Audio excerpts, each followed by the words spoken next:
Nous savons désormais tous que dans les décisions que nous prenons, il peut y avoir des erreurs systématiques et prévisibles, ce qu'on appelle des biais.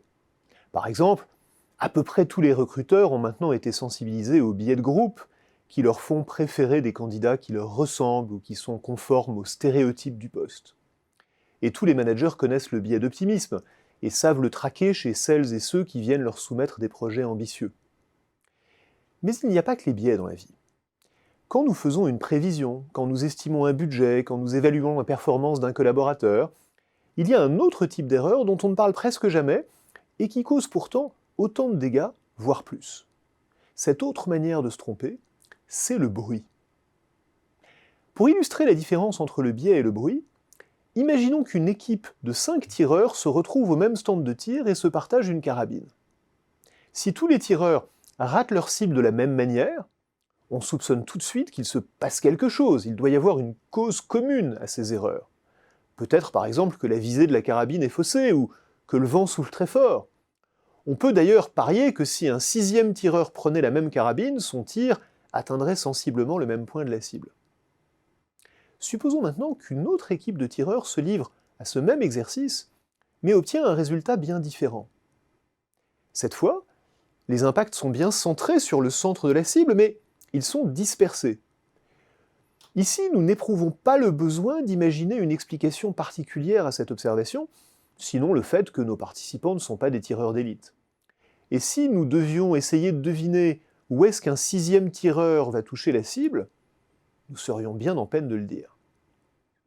Enfin, bien sûr, on peut imaginer la situation, fréquente d'ailleurs, où les deux problèmes se conjuguent.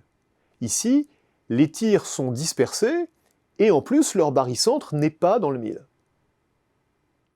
Comme dans ces exemples, l'erreur que nous commettons dans nos décisions et dans nos jugements peut être un biais, peut être du bruit, ou peut-être une combinaison des deux. Prenons l'exemple d'une prévision de vente. Ce dont nous essayons de nous approcher, le centre de la cible, d'une certaine manière, c'est la valeur juste, qui serait de prévoir exactement ce que nous allons vendre. L'écart entre cette valeur juste, la réalité et la prévision que nous faisons, c'est l'erreur. Si, en moyenne, nos prévisions sont par exemple trop optimistes, alors nous avons un biais, une erreur partagée, prévisible, et dans le cas d'espèce, explicable par notre biais d'optimisme. Mais si nous considérons chaque prévision isolément, elle n'est pas fausse de la même manière. Toutes nos prévisions ne sont pas également optimistes. Il y a aussi dans chaque prévision une part d'erreur aléatoire, imprévisible, et en grande partie inexplicable, bref, une part de bruit. Les biais, bien sûr, c'est très important. Mais si nous voulons prendre des décisions correctes, il est tout aussi important de réduire le bruit que de réduire le biais.